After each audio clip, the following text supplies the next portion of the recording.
What are some of the ways the biggest lottery winners spend their money? Let's dig in. Number 4. Colin Weir. Despite winning over $250 million in one of the biggest payouts in European lottery history, Colin Weir managed to spend almost all of it before he passed away. It takes a lot of doing to spend that much money in less than a decade, but it was work that Colin was ready to do. Colin won the jackpot in 2011, and at the time it was the largest amount handed out by the European Lottery Commission. After the win, Colin, who was at the time married to his wife Christine, almost immediately purchased a huge $5.75 million mansion. They then spent millions renovating the home. In 2018, the couple divorced, and Christine left with half of the lottery winnings, which left Colin with only $80 million, like some sort of pauper.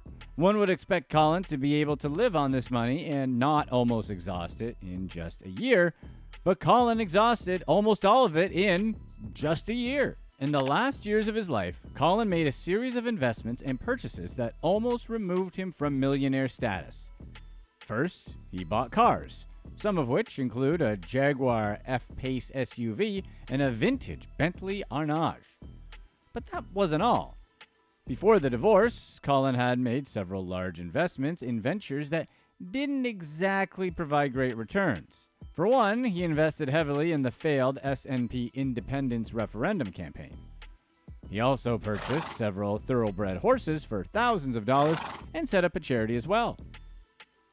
He also bought a 55% share in a Glasgow soccer team. Eventually, Colin handed over the ownership of the team to the fans, but that was after he had used his winnings to wipe out the debt of the club. All in all, Colin was spending an average of $131,000 per week on luxury items. By the time Colin died from acute kidney injury and sepsis in 2019, he had whittled down his original winnings to roughly $30 million. But all his spending wasn't for naught. After his passing, the Scottish First Minister Nicola Sturgeon had glowing words to say about his contribution to the cause of Scottish independence. Number 3. Adrien Bayford. Adrien Bayford and his ex-wife Gillian believed that all their prayers had been answered when they won £148 million from the Euro Millions lottery. Then the couple divorced barely 2 years later. After the divorce, Adrien decided to find another life partner, and his eyes settled on Samantha Burbridge. Samantha was the head groomer of a horse stable, and Adrien was completely smitten with her despite her spending a massive amount of time around horses. We don't know what it is about her. Maybe it was the smell of hay or the obsession with brushing things. We're not sure, but there was something, and Adrien liked it. It was probably their mutually deep connections. Within 2 weeks, Adrien had flown her to Maldives and proposed. Burbridge surprisingly accepted the millionaire's proposal, and everything looked like it was going to be a love story for the age. Well, we can take that story out of the romance section and refile it in the stories with a predictable twist section, right next to the Sixth Sense. Anyway, when Samantha returned to Adrien's mansion in England, she discovered how lonely she was. She had access to all the money she could ever want, but somehow couldn't figure out how to use it to buy happiness. Like that's hard or something. Adrien also showered her with incredible gifts. He bought her around 30 horses and even 2 engagement rings. Samantha had misplaced the first ring, and Adrien immediately had it replaced with a smaller one because Adrien isn't great at reading things like obvious signs. He also bought a £2 million equestrian center in Swaffham, Norfolk, paid the stable staff Samantha hired, and also gave her a monthly allowance. You'd think simply buying someone's affection would be enough to replace real emotions and lead to a long, stable marriage. Despite spending generously on his fiancée, Adrien had no love for horses. This meant that Samantha was quite lonely and often even had to go to horse shows by herself. And the large mansion that Adrien lived in, well, it was just too big for her. And to make matters worse, Adrien wasn't home that much since he traveled often to see his children, who now lived with his ex-wife in Scotland. Good dads can be so annoying. In the end, Samantha realized what everyone hearing this story instantly knew. She married Adrien for the money, but that would never be enough. Adrien spent loads on her, but she did not love him. So she left, and she made made sure she took her horses and a Mercedes he had bought for her. Because, of course, she did. After leaving Adrien, Samantha went off to start a new relationship with her ex-boyfriend, Alan Sucking, a divorced father of 4. She must have thought Alan was super hot or more tolerable or something, because unlike Adrien, who has millions of pounds in the bank, Alan has exactly 0. According to his friends, Alan has no money and lives with his mother. Oof. However, Adrien probably wasn't too broken up about his loss of Samantha, as he never originally intended to propose to Samantha. Before Adrien even met Samantha, he had met Marta Jaros, a woman who worked as a bouncer at a pub, but like a nice pub, where most of the TVs were. Adrien told her about his lottery win, then he hired her as a bodyguard, personal assistant, and chauffeur. Lex Luthor style, right? That might have been a bit of a reach, Adrien. You had to know that. According to Marta, Adrien had always wanted to have a romantic relationship with her, but she refused. In fact, while away in the Maldives, trying to propose to Samantha, Adrien was still trying to convince Marta to marry him, but Marta didn't care. Seriously. 3 women don't care how much money this guy has. They don't even want to pretend to like him. Days after Adrien got engaged, he decided that she was no longer in need of a bodyguard, limo driver, assistant, and fired her. Samantha, the woman Adrien was on the trip with, either didn't know or didn't care that she was the second pick. We have a feeling she didn't care since she made sure she took amazing pictures of herself on the trip, and none of them featured her new fiance. Unfortunately for Adrien, his bad luck with women didn't just start and end with Samantha or Marta. He was also reportedly dumped by former Frankie and Benny's waitress, Lisa Kemp. His bad luck didn't even just end in romantic relationships. He's also fallen out with friends. Even his old pub isn't a source of comfort anymore. He's fallen out with the staff of the establishment and now hardly steps a foot in. But that doesn't mean our good old lottery winner is done spending his money. In fact, he recently purchased 2 mansions in Scotland. However, those mansions were likely for him to be able to live closer to his ex-wife and their children. They're also probably haunted. That's just our guess, but look at those are haunted, like The Shining. Adrien's also been making business decisions too, such as the decision to rent out a part of his estate for Airbnb. Problem though is that the Airbnb doesn't even earn enough money to even cover the interest payments from Adrien's lottery win. So it's kind of pointless, but perhaps that's the sort of thing you do when you have millions of dollars and still get dumped. Number 2. Peter Congdon. On the day Peter Congdon won over £13 million to the lottery, he believed he'd won £25. But he won more. That day, 3 separate people told him he would be lucky, and he believed that this meant he would win something. He didn't know it was going to be the jackpot. It wasn't until the numbers were announced that he realized that he hadn't won £25, but £13.5 million.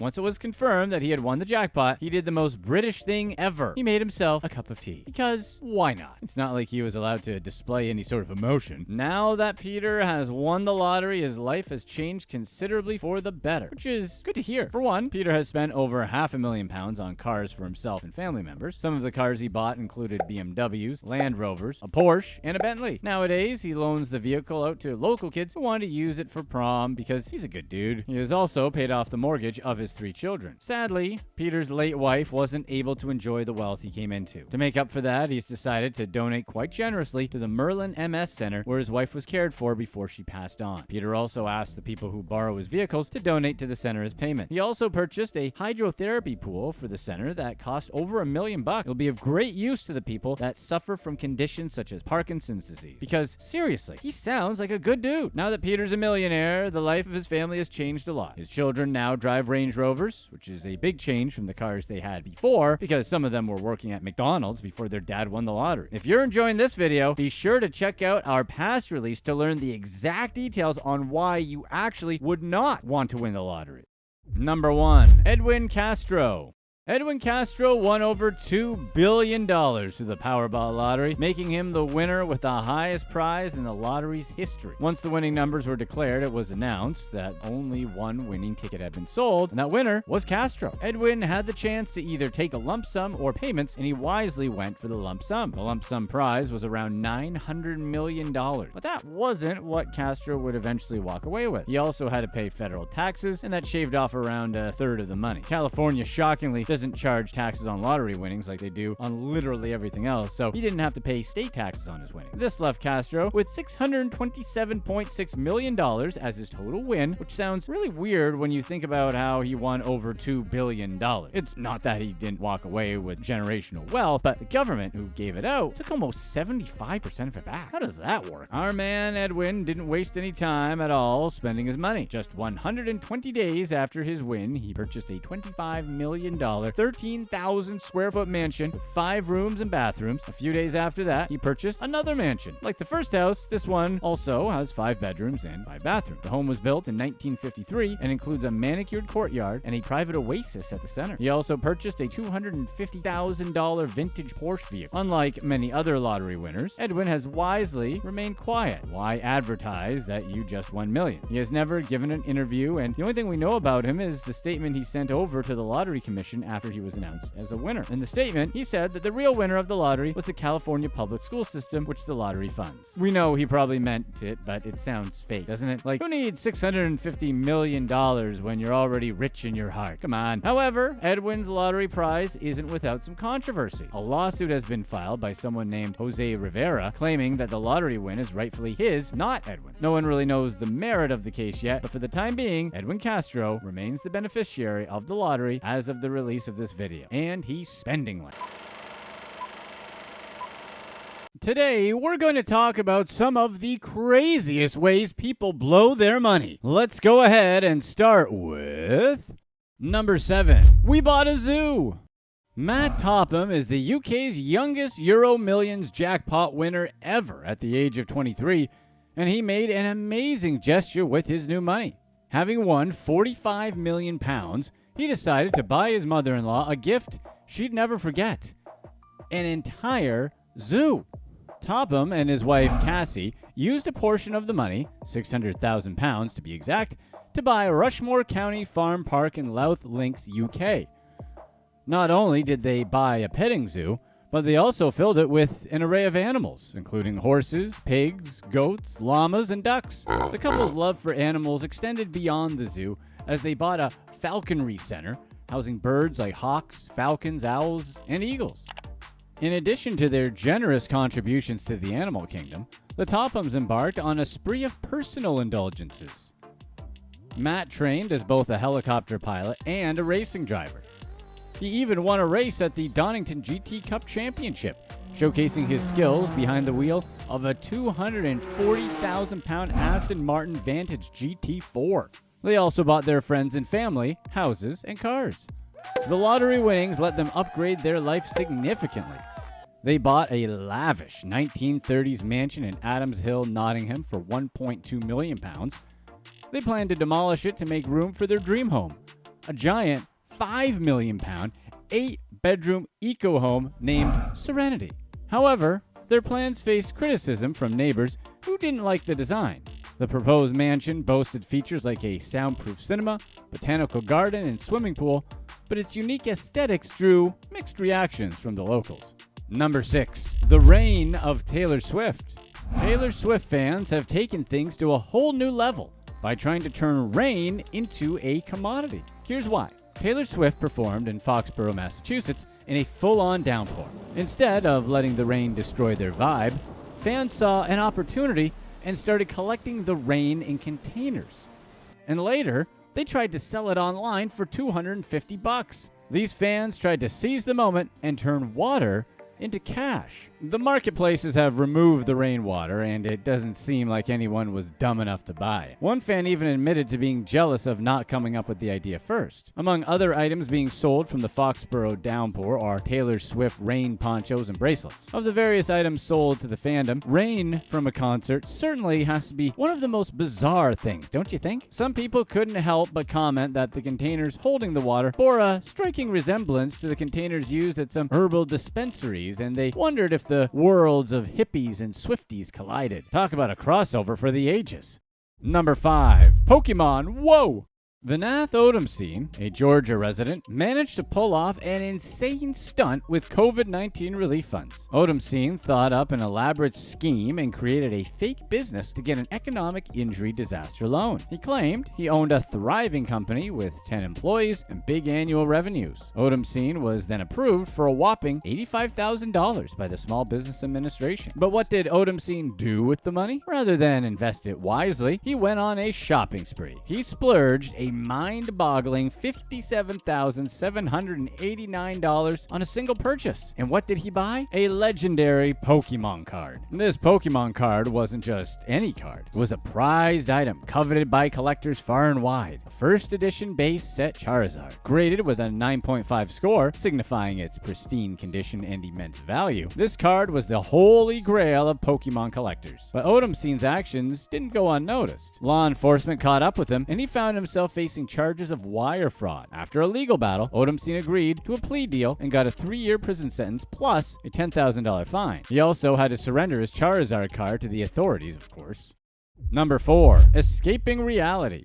Escape rooms have taken the world by storm, captivating adventure seekers with their immersive experiences. But among the masses, there exists a group of superfans who take things to the next level. These enthusiasts live for escape rooms and push the boundaries of excitement and puzzle solving to the max. According to Justin Caffier, reporting for Vice, Cheryl Bond is the undisputed queen of escape rooms with an astonishing 115 rooms under her belt. She's apparently ascended to legendary status in the world of escape rooms, but her obsession doesn't stop with just escaping. Bond has joined the ranks of escape room management, combining her acting career with her passion for challenges. She's not messing around either. She spent a mind-boggling $20,000 on her adventures. Edwin Castro, the mastermind behind the scenes, starting as a game master, he swiftly rose through the ranks, becoming a sought-after consultant for escape room builders. Castro's passion for puzzles and designs knows no bounds. He even took a leap of faith, leaving his conventional job to fully immerse himself in the creation of mind-bending challenges. Speaking of dreams, there's a place revered by escape room aficionados like a sacred temple of adventure. It's none other than the 13th Gate in Baton Rouge, Louisiana. This mystical haven has earned its reputation as the mecca of escape rooms. Spanning an impressive 3,300 square feet, its immersive and mind-blowing room designs will leave you breathless. No wonder enthusiasts like Cacte plan entire birthday celebrations around conquering its legendary challenges. But besides the heart-pounding excitement, there's another hidden gem within this community: the bond that unites these escape room fanatics. Despite the occasional drama, this group of thrill seekers support and uplift each other. They exchange recommendations, share tales of triumph, and discuss solving puzzles. It's a world filled with exhilaration, camaraderie, and a shared love for adventures. Number 3. For the fans. Colin Weir, the lucky winner of a huge £161 million lottery jackpot back in 2011, turned every soccer fan's wildest dreams into reality. A lifelong supporter of soccer club Patrick Thistle, Weir unleashed his wealth to buy his beloved childhood club, and he passed it on to the fans. Colin dumped a massive amount of his money into the club and showed that he was committed to their success. The exact figures are under wraps, but it seemed to be an eye-popping investment that spoke volumes about his love for the team. Weir's grand plan was to hand over 55% of the club to the supporters of Thistle Forever, an influential fan group of the club. This meant that the fans would have the majority say in shaping the club's future and not just any random owner, ensuring a sustainable and thriving environment for their beloved team. The previous owners and stakeholders of Patrick Thistle were thrilled about Weir's bold plans. They saw his love and support for the team and felt that his proposal of fan ownership, bolstered by business experts, would be a guaranteed path to success. Weir's decision to entrust the reins to the fans showed his faith in the power of their passion. By giving the majority stake to the fans, mirroring the victorious model of Motherwell's Well Society, Weir ensured that the club remained firmly in the hands of those who cherished it most. This act of generosity was an extraordinary milestone for Patrick Thistle Football Club. Number 2. 30 million later. Scott Storch, the legendary hip-hop producer, had a wild ride through the music industry, from at one point being worth over $100 million to blowing $30 million in less than 6 months. By his own admission, Storch was spending over $250,000 a month just partying. It all started back in 1991 when he joined The Roots as their keyboard player. He started making beats and quickly became an A-list producer. Throughout his career, Scott composed unforgettable melodies, working with artists such as Dr. Dre, 50 Cent, and Beyonce. His work commanded a high price, and at his peak, each track cost $100,000. In 2005 alone, he produced 80 tracks, leaving a mark on the music landscape. In 2006, Storch was honored when he won the prestigious ASCAP Songwriter of the Year award. This solidified his position, propelling him to establish his own record companies, Storch Music Co. and Tough Jew Productions. These ventures granted him unparalleled creative control and unleashed a storm of artistic brilliance. With his newfound success, Storch immersed himself in a world of luxury. His car collection boasted brands like Bentley, Maybach, Ferrari, Lamborghini, and even a Bugatti Veyron. His mansion, nestled on Miami's exclusive Palm Island, showed off his extravagant tastes. The sprawling 30,000 square foot house had 9 bedrooms, an indoor pool and spa, a private theater, a state-of-the-art fitness center, and a game room. His $20 million yacht named Tiffany floated close by with 4 bedrooms fit for royalty. Embracing a life of luxury, Scott adorned himself and his loved ones with expensive jewelry. He wore a $7 million 32-carat yellow diamond ring, a nod to his larger-than-life persona, and when he embarked on trips, private jets were his preferred way to travel. In 2006, at the height of his career, Storch's net worth was estimated at $70 million.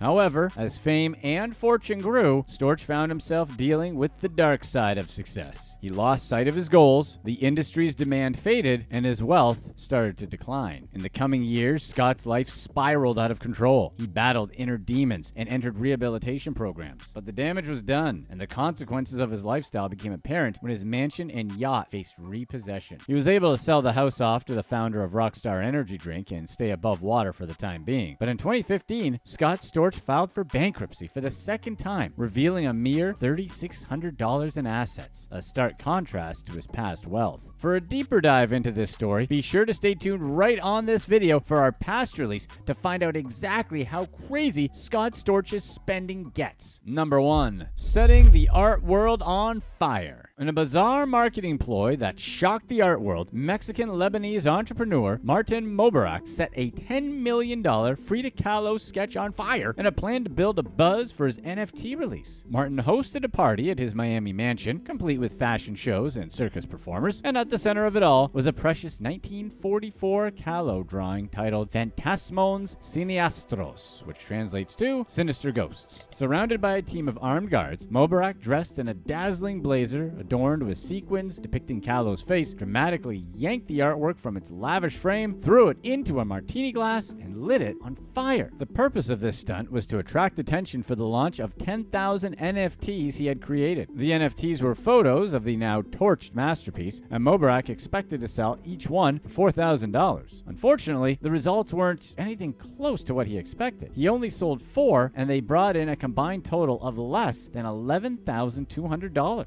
You might think he would be disappointed, but actually, he remained quite positive, saying the NFT collection was the epitome of rebirth immortality for this timeless piece of art. But his fire show didn't go unnoticed by Mexican authorities and art lovers. The Frida Kahlo Museum, guardians of the iconic artist's legacy, swiftly denounced the unauthorized use of her work being made into an NFT. The museum, along with Mexican heritage authorities, launched a full-scale investigation, leaving Mobarak teetering on the edge of serious legal trouble. The investigation aims to expose the truth surrounding the burned sketch. Specifically, they wanted to find out if it was a genuine Kahlo masterpiece or a high-end forgery. If it turns out to be an original, Mobarak could be in deep trouble for destroying a national treasure. If it ends up being a fake, he'll be on the hook for selling NFTs based on a fugazi. Amidst the controversy, Mobarak passionately defended his rationale for incinerating the sketch. He claimed to have acquired it from a private collector in 2015, swearing that it's the real deal, but experts and officials remain skeptical. In what appears to be a bid to save his tarnished image, Mobarak attempted to paint the whole thing as a way to raise money for charity. He pledged to donate a portion of the sales and claimed that his bold actions would have had Frida Kahlo's support if she were alive today. Was it a legitimate gesture of goodwill or a desperate attempt to try to save his reputation? Give a shout out in the comments. But let's not forget the seriousness of the crime at hand. The intentional destruction of Kahlo's artwork wasn't taken lightly. Mexico, a staunch protector of its cultural heritage, categorizes such acts as federal offenses under laws safeguarding archaeological, artistic, and historical monuments. Kahlo's body of work has been officially designated as an artistic monument since 1984, making the destruction of any piece of hers a severe crime. As the investigation delves deeper into the smoldering embers of Mobarak's controversial bonfire, the potential consequences loom large. A conviction could result in a decade-long prison sentence and a fine equivalent to the value of the desecrated artwork. work. The severity of the impending punishment underscores the gravity of the situation and serves as a stern reminder of the need to protect cultural treasures. Martin Mabarak's flamboyant stunt has sent shockwaves through the art world, leaving both admirers and critics shocked. The ongoing investigation will unearth the truth behind the burned Frida Kahlo sketch and determine the extent of Mabarak's culpability. It's a story that ignites passion, debates about artistic boundaries, the power of NFTs, and the responsibility to protect cultural heritage.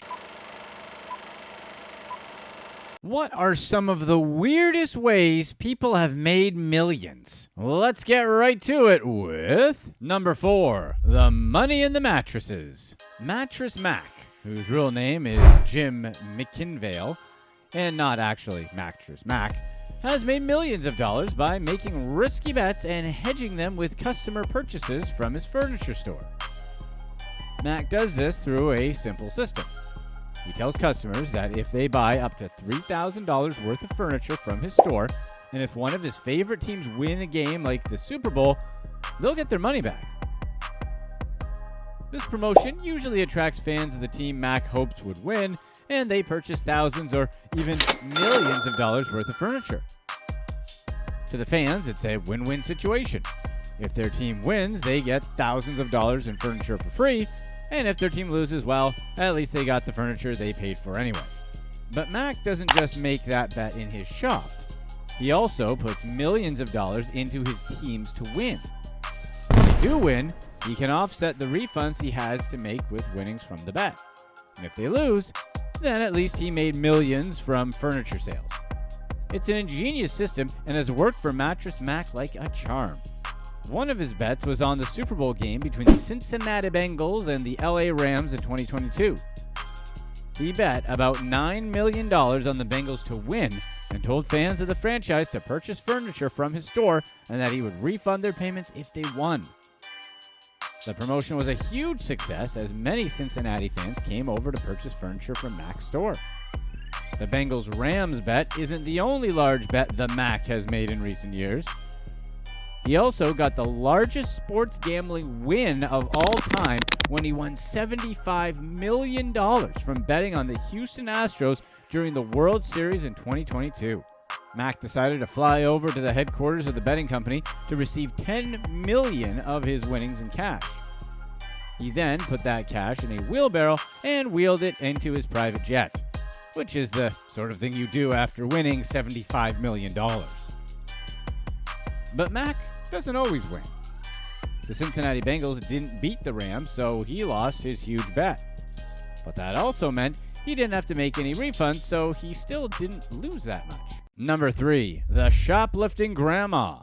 Grandma Kim Ferry used to be one of the most prolific shoplifters in the UK, but these days, she says she has retired from that life. This is despite her claim that she'd supposedly stolen over $2 million in merchandise during her days of crime. Ferry didn't get into a life of crime because she wanted to. She grew up in a poor family, and most times she could only get by through shoplifting. She started stealing from shops when she was 9, and by the time she was 16, she was an expert at the sacred art of shoplifting. Ever since then, Kim has made a life out of stealing. Over the next 4 decades, she used her earnings from shoplifting to fund plastic surgery, purchase designer goods, and live a luxury lifestyle. But it wasn't all rosy. Sometimes Ferry got in trouble and had to serve time behind bars. Over those 40 years, she served about 5 years in prison. These days, Kim claims she's given up that life. Her reason is that she wants to be a better mother to her then 20-year-old child, which is a little late in the game if you ask us. Her child wants a normal life, and Kim hopes to provide that. She also realized that her crimes have stolen precious time she could have spent with her kid. However, Kim complains that going cold turkey and not stealing hasn't been easy on her. Today, Kim lives on government benefits and claims that the money she gets from it isn't enough to maintain a lifestyle she's accustomed to. And one can surely empathize. It isn't easy going from being a successful thief to being dependent on government handouts. The COVID lockdown allowed her to make a hard pivot and do something else with her life. These days, she has joined adult sites and asked people to subscribe to her channel to see a different side to her. Kim has also changed her diet and now works as an online fitness guru. Today, you can find Kim posing for sensual calendars that she tries to sell on eBay. Perhaps if she had saved some of that alleged alleged £2 million she earned during her years as a thief, she might not have to live on benefits. If they ever made a bio, Winona Ryder should be the first in line for the part. Number 2. Not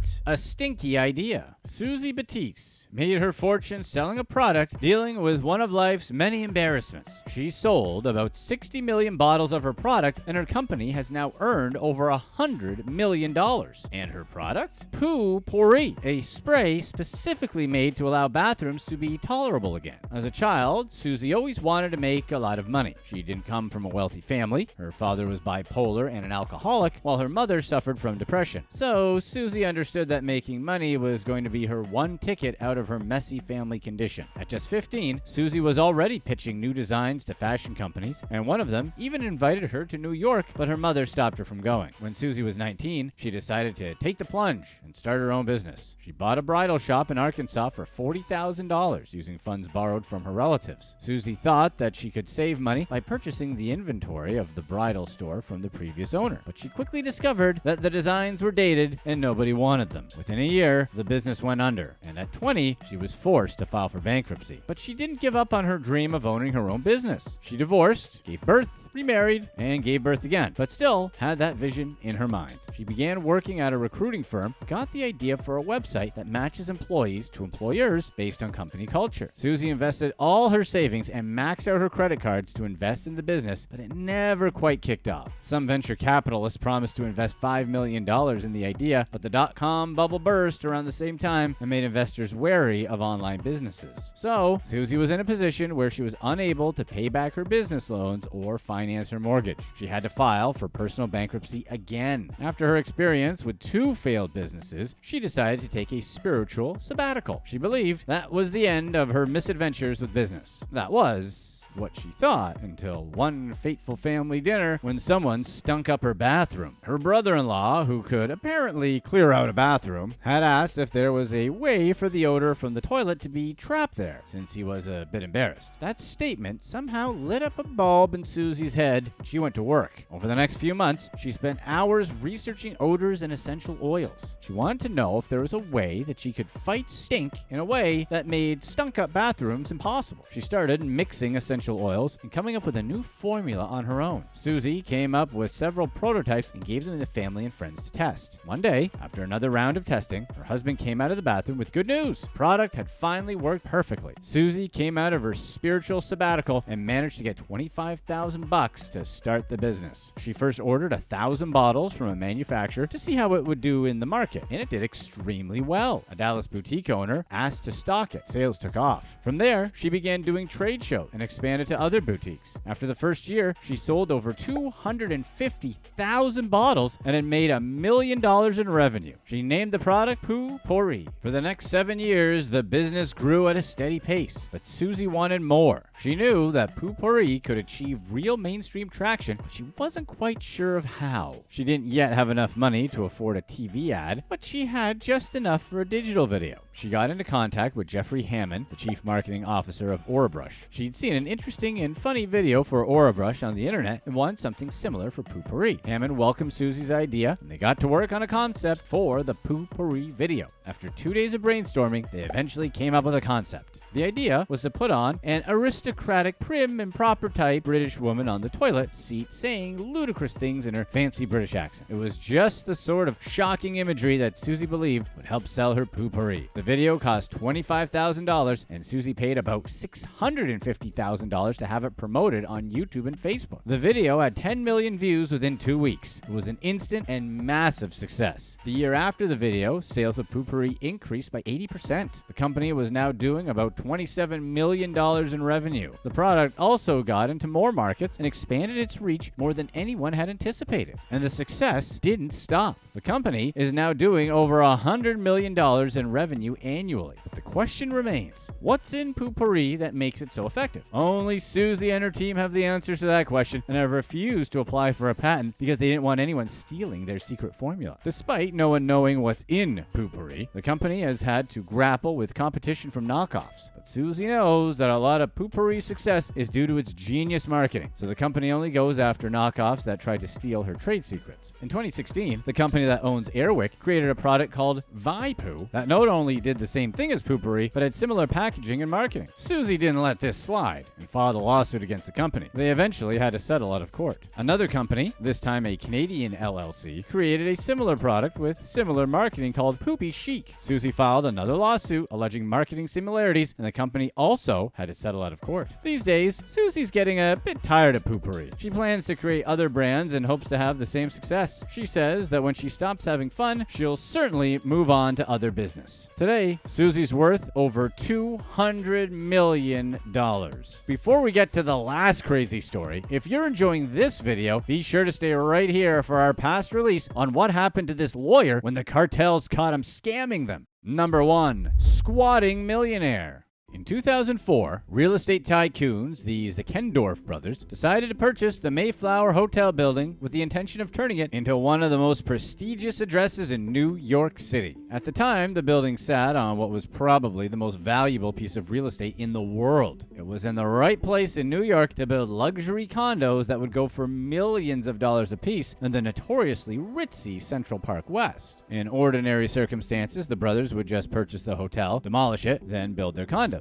But this wasn't ordinary circumstances. The hotel had tenants, and New York laws meant that landlords couldn't just eject tenants, neither willy or nilly, let alone both at the same time. To eject a tenant, landlords had to begin a lengthy court process that may cost more money than they wanted to spend. So some landlords pay off the tenants to get them out. And that was what the Zeckendorf brothers did here. They offered tenants a hefty sum of $650,000 to move out of the building, an offer most tenants jumped on. However, 4 tenants refused to take the money. They understood what game was afoot and knew that they could get even more money by holding out. After a while, the brothers raised the payout to the tenants to $1 million. 3 of the 4 remaining tenants accepted this offer. Then, the Zeckendorf brothers were left with one man to deal with. This man, Herbert Zeckendorf, refused to part with his one-room apartment in the building. He told the brothers that he would only begin negotiating with them when he was the last man standing. Herbert Zeckendorf wasn't just some guy who wanted to maximize his payout from a bunch of real estate developers. He was a guy with a PhD in physics and an unpleasant demeanor. Herbert had rented his tiny apartment in the building about 30 years before the Zeckendorf brothers bought in and had lived in there as a recluse. Despite being entitled to maid services, he didn't allow anyone to enter his room. His room was cramped and was filled with years worth of research papers and books. You might expect that a man in a smelly one-bedroom would be the most amenable to moving out, but Herbert was resistant. First, he agreed to move, but on the condition that they'd get him another apartment with a view of Central Park, like his current address. The developers agreed to it, but Herbert unexpectedly pulled out of the arrangement. When asked why, he said he had hired a lawyer and was going to get an even better deal. The sudden flip-flop irritated the Zeckendorfs, so they decided to play hardball. They got a court judgment to begin demolishing and renovating other parts of the building Herbert did not live in. They hoped the noise of the construction would drive him insane, but it didn't. Herbert said he loved to watch construction work. After a year into the construction standoff, the developers realized they'd lost the battle of wills. They had to sit down with Herbert and reach an agreement, and he held all the cards. After rounds of negotiations, they eventually settled on a payment. Herbert would get $17 million and would be relocated to another apartment where he would pay $1 per month as rent to mock the developers. The new apartment also had to have a view of Central Park. The building that was built in the Mayflower's place is one of the most expensive addresses in New York today. It's so prestigious that it attracts the richest and the most famous people in the city. Today, it has tenants like Denzel Washington, Jeff Gordon, Sting, and Alex Rodriguez. A one-bedroom apartment in the building goes for as high as $7 million, while a two-bedroom apartment could go for as high as $12 million. A three-bedroom could be sold for $30 million, and a four-bedroom apartment attracts $60 million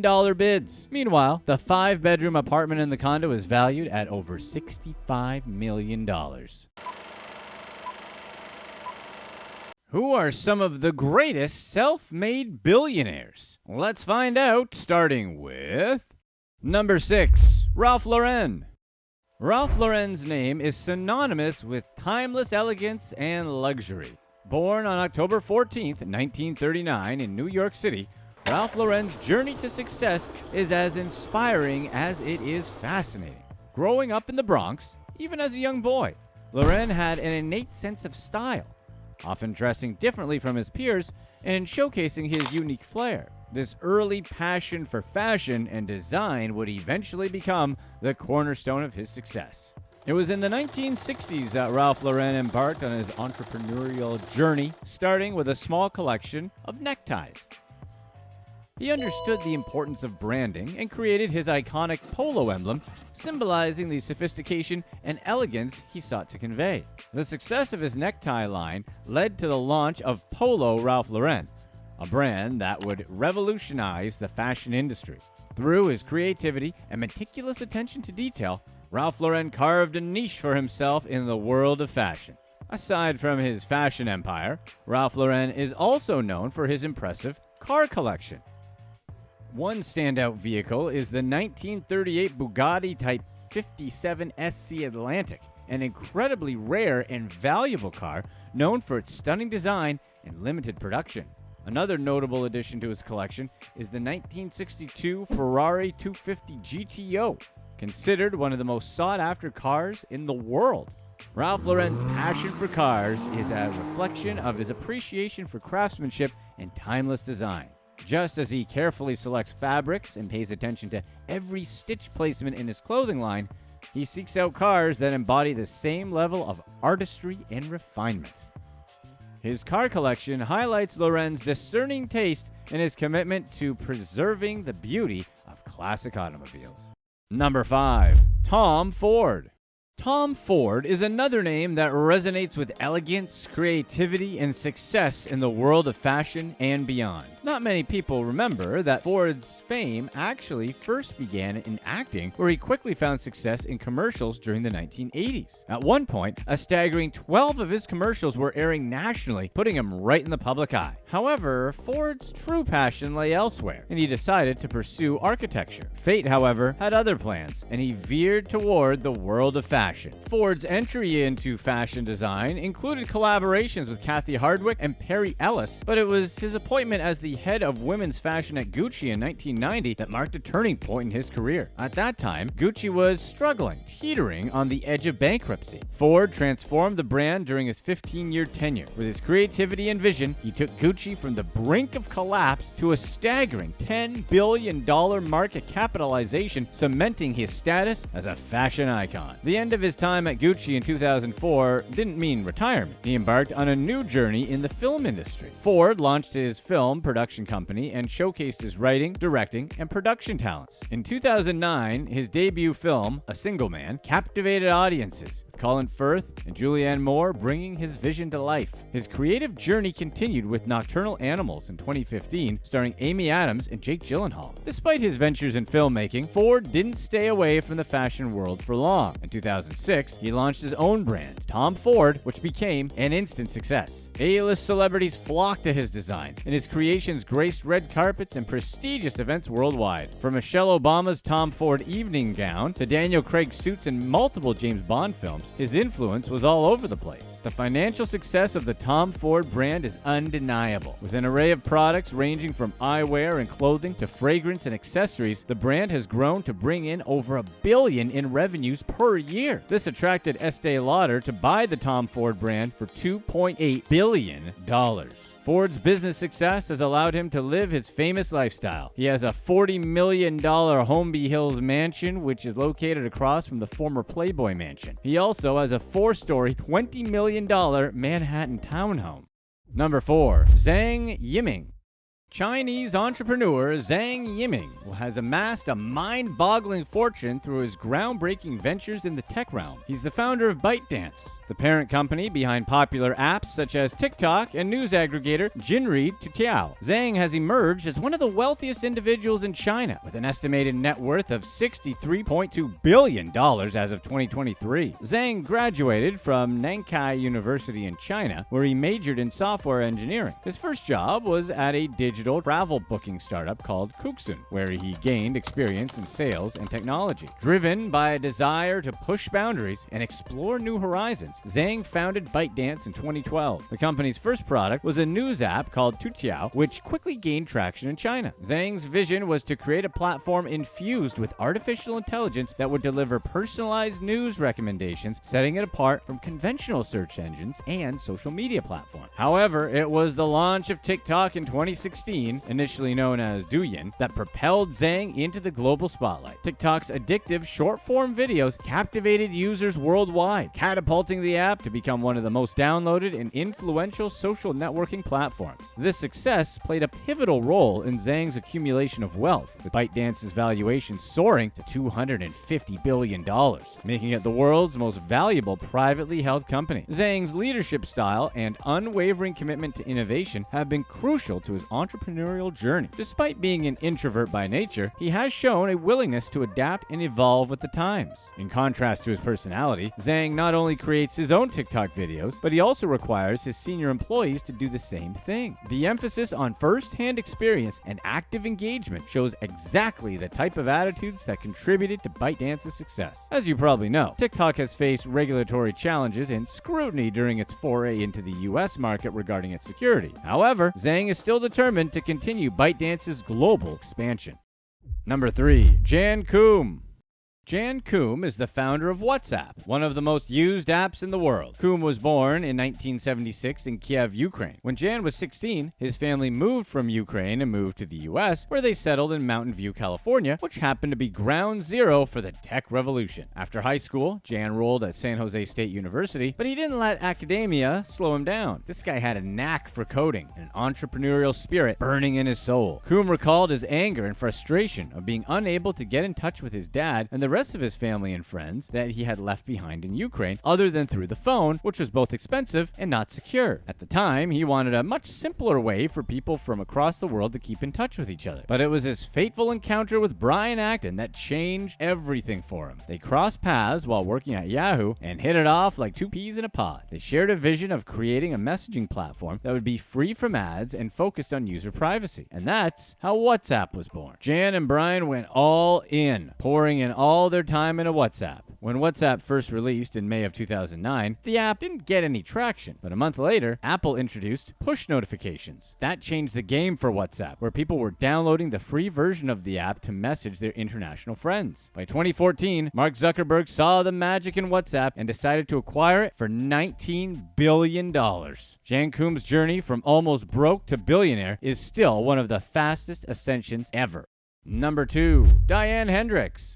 Billionaire Diane Hendrick is arguably the most successful female entrepreneur ever. She was born and raised in a small town in Wisconsin, where Diane grew up in a family of dairy farmers. Despite the traditional gender roles assigned to her, she still had a strong desire to work outdoors alongside her father. However, societal expectations pushed her toward more conventional tasks, such as housework. Diane's father was known for always being concerned about the welfare of the town and its school. At the age of 17, Diane found herself pregnant and married to her high school sweetheart. They settled in Janesville, Wisconsin, where she took a job on the assembly line of Parker Penn. It became clear to her that factory work was not her calling. Motivated by the need to support herself and her son, she pursued her real estate license, displaying her determination to create a better future for herself and her family. Diane's marriage came to an end, and at the age of 21, filed for divorce, embracing the challenges of single motherhood. As fate would have it, a man named Kenn Hendrick entered her life. Kenn, a roofing contractor, soon became her business partner. Together, they ventured into real estate, buying and renovating properties in the Beloit area. Their success led them to roofing distribution business, and in 1982, they founded ABC Supply Inc. Despite the challenging economic climate at the time, Diane and Kenn took a leap of faith, using their homes and investments to finance the purchase of several roofing stores. Tragedy struck in 2007 when Kenn passed away from injuries sustained in a construction site accident. Diane stepped up to lead their life's work. She guided ABC Supply Inc., which had grown to over 350 locations and employs thousands of people across the country. Beyond ABC Supply, Diane expanded her business ventures through the Hendricks Holding Company, which has interests in a diverse range of industries, including manufacturing, transportation and logistics, and insurance. Through philanthropy and initiatives such as the Beloit International Film Festival, Diane has also reached back and invested in growth and development of her hometown. If you're enjoying this video, be sure to stay tuned for our past release on how Scott Storch blew $30 million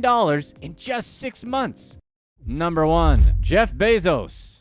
Jeff Bezos really needs no introduction. His journey to becoming one of the wealthiest individuals all started with his brainchild, Amazon. The e-commerce giant, founded by Bezos in 1994, revolutionized the way people shop and transformed into a global powerhouse. With a relentless focus on customer satisfaction, Amazon quickly expanded its offerings beyond books and became the go-to destination for virtually anything anyone could desire. But Bezos' ascent to the pinnacle of wealth wasn't without its personal trials. His highly publicized divorce from his wife of 25 years, Mackenzie Scott, captured headlines and shed light on the absence of a prenuptial agreement. The lack of a prenup became a subject of fascination as it was revealed that Scott had played an integral role in Amazon's early days, providing critical support and understanding during the challenging startup years. As a result, she received a significant settlement, making her one of the richest women in the world. Following his divorce, Bezos embarked on a new chapter in his personal life, finding love and companionship with Lauren Sanchez, a prominent broadcast journalist. Their relationship became the subject of intense media scrutiny, also capturing the public's fascination. Together, Bezos and Sanchez embarked on vacations and were often seen attending high-profile events and parties. The couple's opulent lifestyle was on full display, particularly during their escapades aboard Bezos' lavish $500 million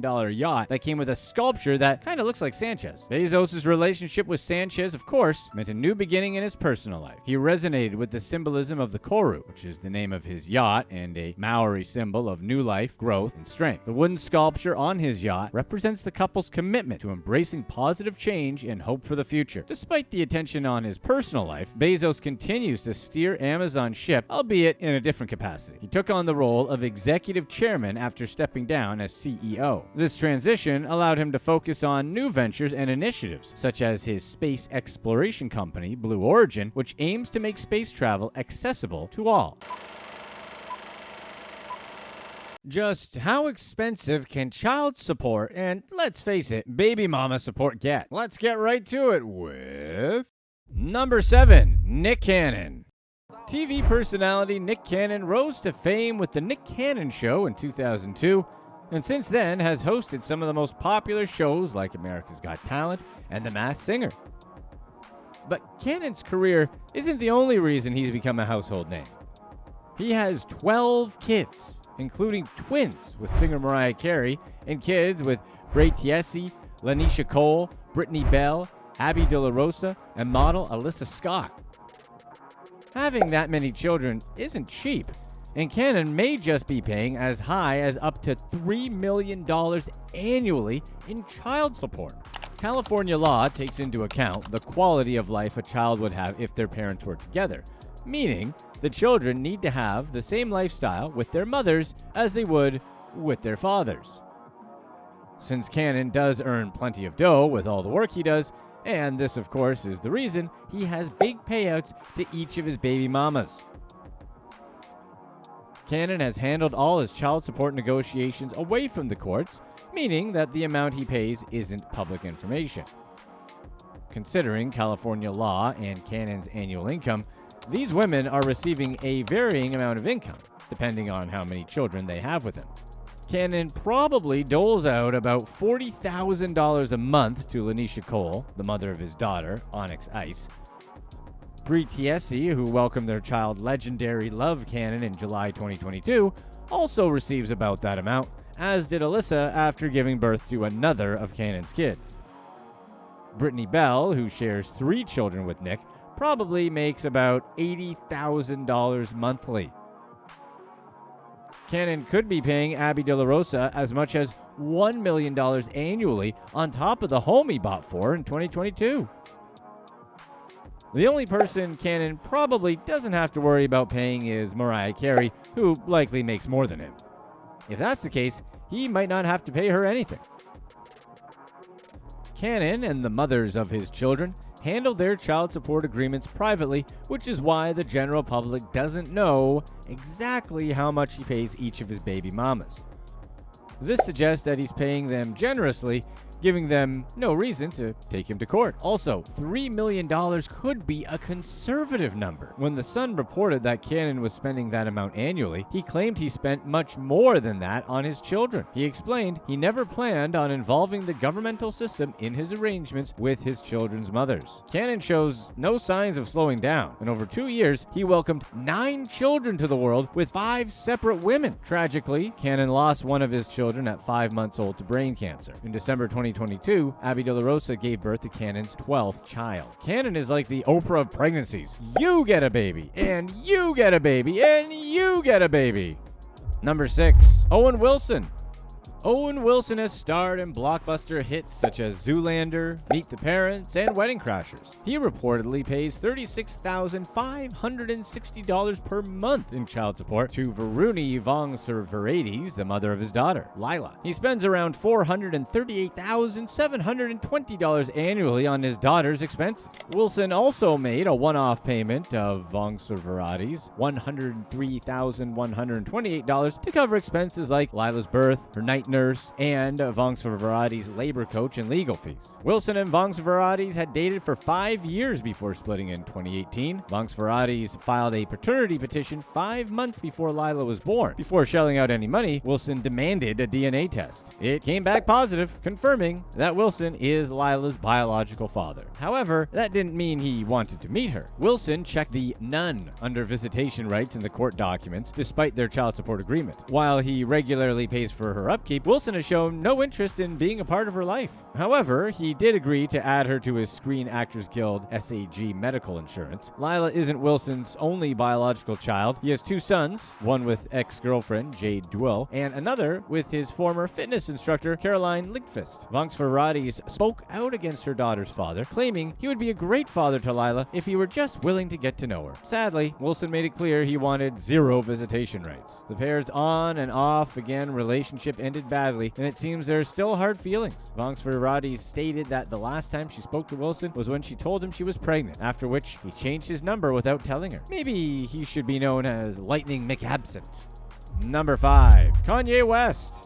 Kanye West, or now simply just known as Ye, needs no introduction, although now he's known to some people as Kim Kardashian's ex-husband. Ye and Kardashian called it quits and filed for divorce in February 2021 after 7 years of marriage. The former couple have 4 children together who mostly live with Kardashian. The pair reached a divorce settlement that included joint custody of the children, meaning Ye and Kardashian have legal and physical custody of each child and will share the responsibility of deciding things such as the kids' education and healthcare. Despite the joint custody, part of the arrangement was that Ye would pay Kardashian $200,000 a month in child support since the kids mostly live with her. Ye has become known for his controversial statements and behaviors over the years. He had outbursts on social media where he called out other celebrities and publicly ended major corporate partnerships. West's social media posts were so outlandish that Twitter and Instagram restricted his access and removed posts and comments the public figure had made that were deemed anti-Semitic. Despite his controversial activities, Ye wanted to stay a part of his children's lives. Part of the divorce settlement included that the children couldn't live more than 60 miles from Kardashian's home in Hidden Hills near LA before they finished high school or turned 19. While child support was included in the divorce paperwork, it stipulated that neither Ye nor Kardashian would pay each other spousal support. Rather than providing financial assistance to each other, they chose to remain responsible for their own debts. When it came to child-related expenses like the children's schooling, college, and security, the exes agreed to split them down the middle. Their goal was to allow their kids to maintain their privileged lifestyle and day-to-day activities without disruption. Therefore, Ye agreed to the monthly payments, $200,000 for his kids. Part of giving the children the best lifestyle possible includes their tuition. All 4 attend Sierra Canyon School, a private day school in LA. Tuition ranges from $20,000 yearly for pre-K students to $40,770 for high schoolers. Number 4, Michael Strahan. Michael Strahan is now best known as a TV personality and former NFL superstar. Strahan played for the New York Giants, famously helping the Giants win the Super Bowl over the heavily favored and undefeated at the time New England Patriots in his final season in 2007. He also has hosted hit morning shows like Good Morning America and Live with Kelly and Michael. Despite his successful career and public persona, Strahan fell behind on his child support payments to his ex-wife Jean Muggle Strahan. She claimed he had underpaid her as they never adjusted exceeded the monthly amount they originally agreed upon for cost of living expenses. Strahan allegedly owes significant child support for his twin daughters, Sophia and Isabella. Jean claimed Strahan owned her money for their daughters' equestrian expenses since 2017. In legal documents, Strahan denied ever agreeing to pay for the equestrian expenses, although Jean claimed they'd arranged to split the cost. Jean wanted $225,000 from Strahan for the equestrian expenses and $321,654 in back support. In total, she wanted $547K from her ex-husband. The couple were married for 17 years before they called it quits in 2006. The judge awarded Jean $15.3 million in their divorce and ordered Strahan to pay $18,000 in monthly child support. However, the amount decreased in 2009 to under $13K a month. Jean's argument for the increase stems from Strahan paying her the lowered monthly amount while making significant money through his hosting jobs and endorsement deals. Strahan didn't deny that their arrangement called for cost of living expenses, but wanted a clear formula to come up with a number rather than throwing around random figures. Baby mama drama surrounding equestrian expenses. Relatable. Number 3. Brad Pitt. Brad Pitt has had a very public marriage and divorce from fellow A-lister Angelina Jolie, whom he had met while filming Mr. and Mrs. Smith. Despite her high net worth, Jolie filed paperwork in the Los Angeles Superior Court alleging that he barely paid any child support since their separation in September of 2016. Pitt denied the allegations, claiming he'd easily paid millions of dollars for his children since the split, stating he'd spent far more than any judge would have stipulated. Rather than involve the courts, the exes handled child support through an informal agreement, but according to California law, oral agreements have a 2-year statute of limitations. Jolie and Pitt have 6 children together. The conversations over their children got so heated that they needed a judge to intervene, as neither of the actors could agree upon a visitation agreement. The judge created a detailed schedule for Pitt to spend time with the children. Jolie's lawyer, Samantha Blee DeJean, deemed Jolie's claims in the court filing that Pitt wasn't paying 50% of the children's expenses were legally and factually accurate. Pitt counterclaimed that he loaned Jolie $8 million to buy a home and paid her $1.3 million as child support. His claims seemed to be an effort to manipulate the narrative and take attention away from his legal obligations as a father. Pitt always claimed he's paid millions in child support, although the only money that seemed to have been exchanged was the home loan. DeJean clarified that a loan wasn't the same as child support. Kinda sounds like Brad Pitt had dug himself quite the hole. See what we did? Okay, we're moving on. Number 2. Sean Diddy Combs. Sean Combs, also known simply as Diddy, is well known for living an extravagant lifestyle that's bordering on caricature. Combs' ex-girlfriend, Misa Hilton Brim, requested a pay increase in his child support. The increase was from $5,000 a month to $21,782, the highest child support payment in the state of New York. P. Diddy contested the appeal, claiming it was an attack on his character. He stated he already took care of his son to the fullest and that there was no reason for the increase, but the court upheld the increase. Combs asserted he paid for his son's health insurance, vacations, clothes, tuition, and more, totaling around $120,000 annually. He also paid child support to Kim Porter, the mother of his second child. Reports stated he paid her over $30,000, although Combs denied the claim, clarifying that she received $12,000 monthly. He also claimed that he paid Porter more because she covered all of the child's expenses, including health care. Although he was upset about the increase, Combs claimed he held no grudge against Hilton Brim. He said that their relationship was good and that he forgave her for seeking legal action against him. Then he went back to just walking around in nice clothes and looking important. Before we get to number 1, if you're enjoying this video, be sure to stay tuned right here for our past release about the biggest gold diggers around. Number 1. Eddie Murphy. Comedian and actor Eddie Murphy shells out thousands of dollars each month in child support for his daughter Angel Iris, who he shares with former Spice Girl Melanie Brown. Despite Brown getting pregnant during their romantic relationship, Murphy denied being Angel's father until paternity test results proved she was his daughter. Murphy originally agreed to pay Brown $25,000 a month in child support. Brown later requested additional financial assistance from Murphy due to a change in her income. The pair created a new child support arrangement where Murphy's payments increased to $35,000. He also agreed to pay Brown's legal fees. Angel Iris isn't Murphy's only kid, as he has 9 other kids with 4 other different women. In Brown's 2018 memoir, she claimed that she and Murphy were in love with one another and had plans to marry. Murphy even got a tattoo of her name on his thigh. Since she got pregnant during their relationship and planned the pregnancy together, she was shocked when he denied being the baby's father. The relationship soured when Brown announced she was returning home to Leeds, UK for a few days to think about their relationship after talks of buying a house together broke down. Brown returned to Los Angeles a few days later, determined to fix things with Murphy. While she was in the air, a TV reporter asked Murphy about the pregnancy, to which he responded that he was no longer with Brown and didn't know who the baby's father was. Brown confirmed in her memoir that Murphy apologized for denying the paternity of Angel Iris and wishes he'd never said anything, as the couple planned on having a child together all along. Who are some people who have some weird and crazy lifestyles? Let's get right into it with number 4, Caroline Ellison.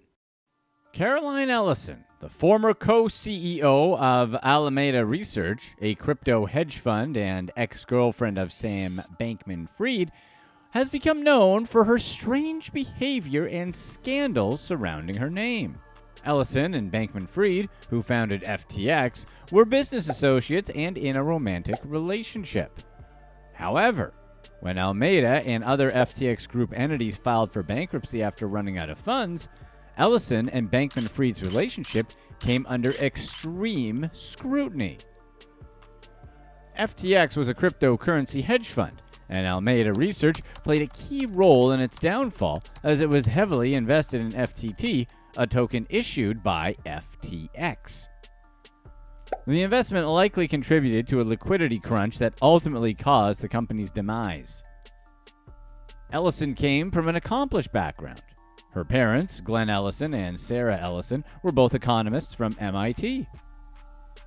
Glenn was a well-known professor of economics at MIT and wrote several textbooks, as well as an elected fellow of the Society of the Advancement of Economic Theory and the American Academy of Arts and Sciences.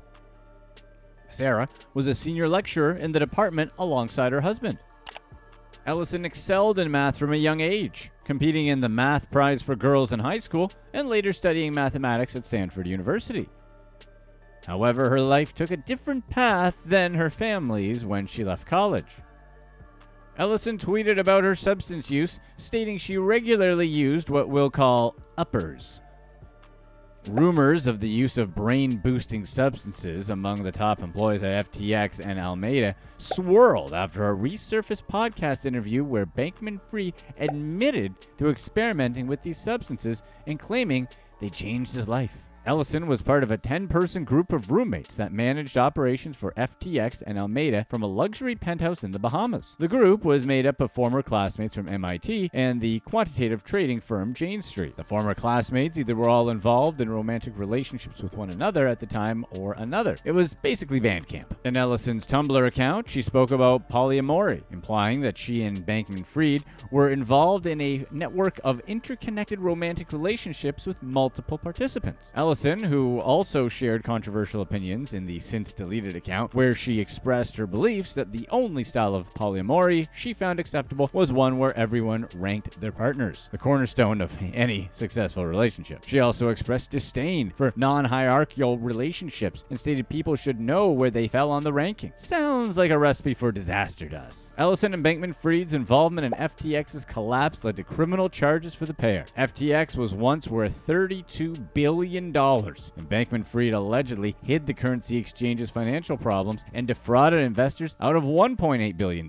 Ellison pleaded guilty to fraud charges in the collapse of the cryptocurrency exchange. Ellison's views on polyamory are a little on the nose considering how screwed everyone involved in FTX is. Number 3. Jets first, paychecks later. Chris Kirchner founded Slink.io, a logistics software company whose lavish lifestyle at the expense of his employees led to his downfall. Kirchner was seen playing golf with celebrities, contemplating buying an English soccer team, and purchasing luxury cars while his company completely ran out of money. Kirchner's company's 100 employees went almost 2 months without pay, while he was out gallivanting like some self-absorbed little weasel. When employees addressed the situation and asked for more transparency around Kirchner's finances, they were fired. One of the fired executives was former Vice President of Engineering Jason Selvage, who filed a lawsuit claiming wrongful termination. Selvage claimed claimed the company routinely failed to pay employees and Kirchner engaged in unlawful and fraudulent behavior. The former CFO, Samar Kamdar, was also terminated after informing the board in May that his review of the company's financial statements indicated that some figures weren't adding up. Some employees believed Kirchner was using sports purchases to buy access to things he wouldn't have had as a regular person. While his company was struggling to stay afloat and attract new customers, Kirchner was making extravagant purchases, including buying a private jet valued at $15 million,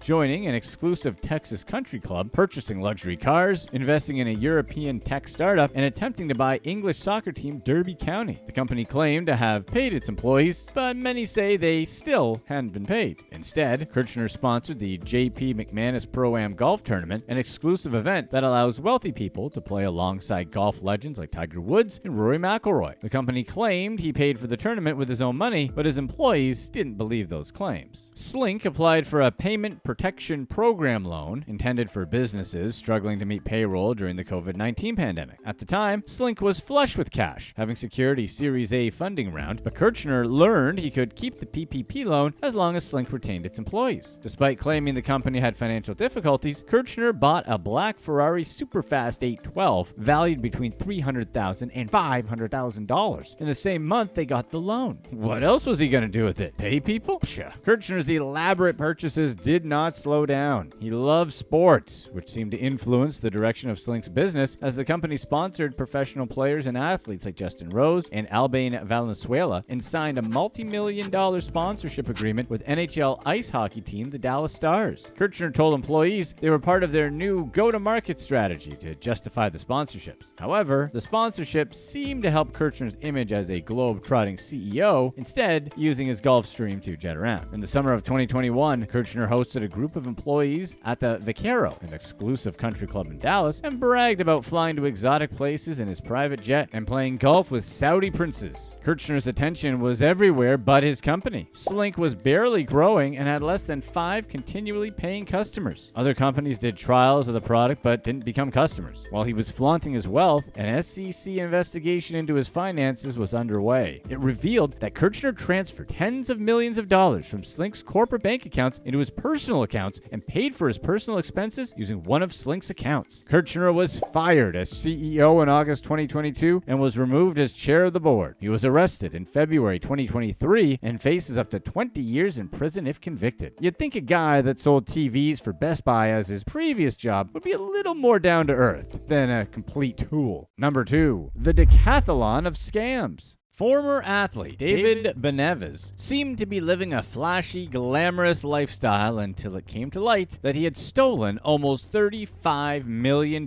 from investors. Beneves posed as a marijuana vape pen executive to secure investments. He approached investors with forged invoices, bank statements, and purchase orders, and concealed he had a past criminal conviction and settlement. Beneves never invested the money in his fake business. Instead, he bought expensive jewelry, handbags, and rented Kylie Jenner's former Calabasas mansion for $18,000 a month. He also lost $8 million in Las Vegas casinos. Beneves befriended wealthy Los Angeles residents to carry out his scheme and used horses to infiltrate the lives of wealthy equestrian parents across the U.S. His daughter trained as an equestrian, costing Beneves at least $1.3 million in investor money. Beneves competed for the Philippines at the Southeast Asian Games in 1997, placing second in the decathlon. He then settled in Manila and worked in television as a co-host for a sports and travel TV show and took on minor acting roles. In 2006, he opened a plastic surgery center that advertised Miss Ugly No More on a giant billboard in Manila. With a slogan like that, it's a wonder they could even keep people out. Was it in a Walmart parking lot? Beneves even devised an evil plan to secure tickets for the Beijing Olympics, partnering with Gene Hammett, an Atlanta ticket broker. Hammett paid $2.9 million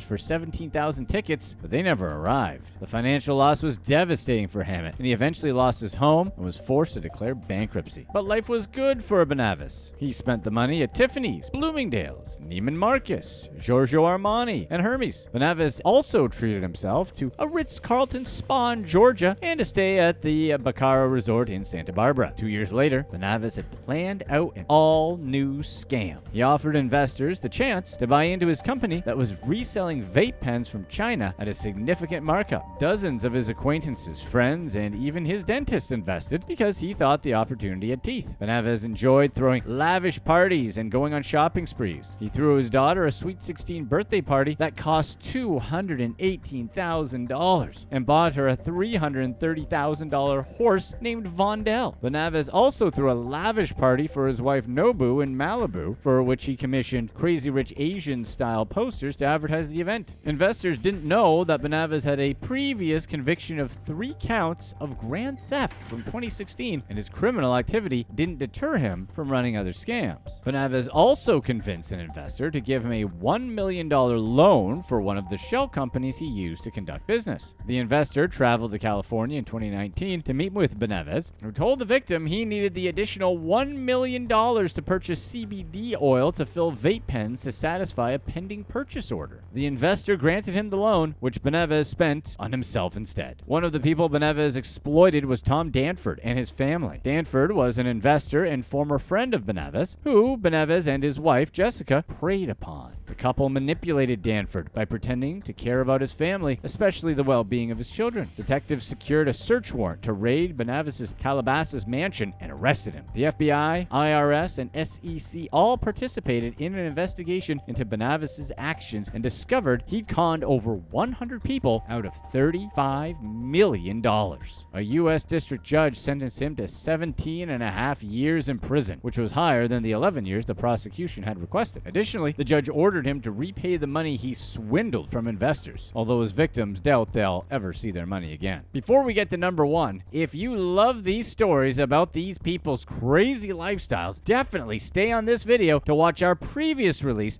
about how this real housewife scammed to live her lifestyle. Number 1. Twitter money gurus? 8 social media influencers used their online popularity to take advantage of their followers and reap $114 million in the process. Their operation was a pump and dump scheme. They artificially inflated the value of stocks, creating a false sense of demand, and then dumping their holdings to profit off unsuspecting investors who bought the stocks at inflated prices. The group purported to be successful traders on platforms like Twitter and Discord, where they touted the stocks they held, then claimed to sell them at a profit. They used their large followings to lure inexperienced investors and repeatedly fed them misinformation to create fraudulent profits. The influencers also used social media to flaunt their extravagant lifestyles, showing off their expensive cars and possessions, which helped build their credibility and popularity. They took the trust of their followers for granted, with one of them claiming in a recorded conversation that they were robbing idiots while reaping a total of $114 million in the scam. They just don't make influencers like they used to. One of the scammers, Edwin Castro, who had 550,000 followers on Twitter, also co-founded Atlas Trading, which purported to be a stock trading community. He ran it with Perry P.J. Matlock, who had about 300,000 Twitter followers.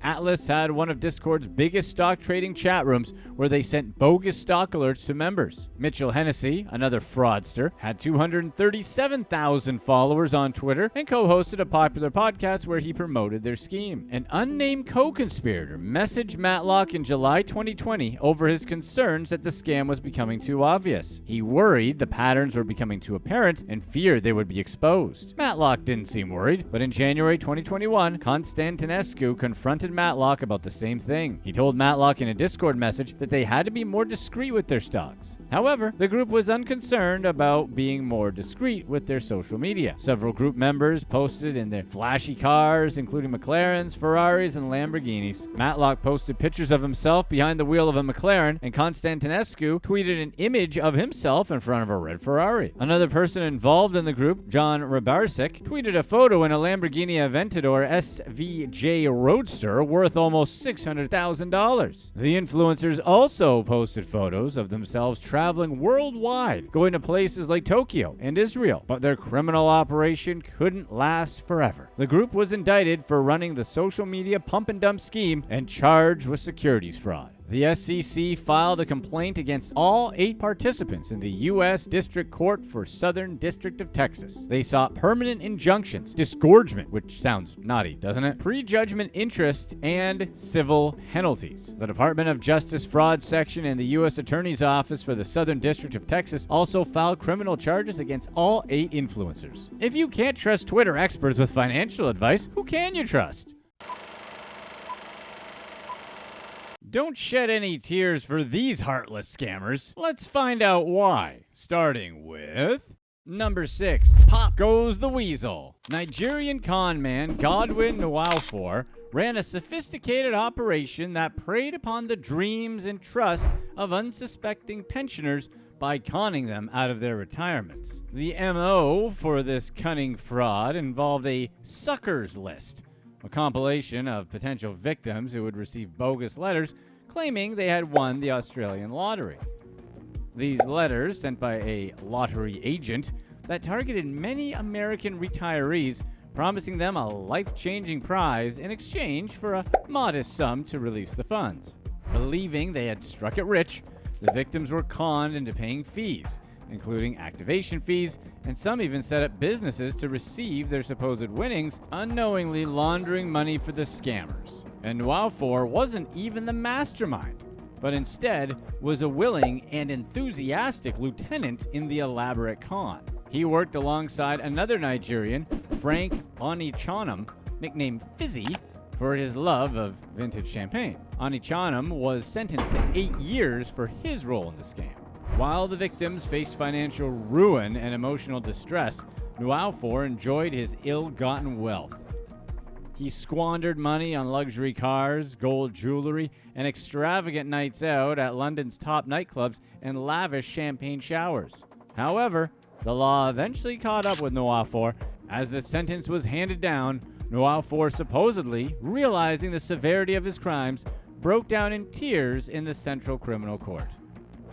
But the judge wasn't moved by this display, describing Nwafor's remorse as fake and calling his crying crocodile tears.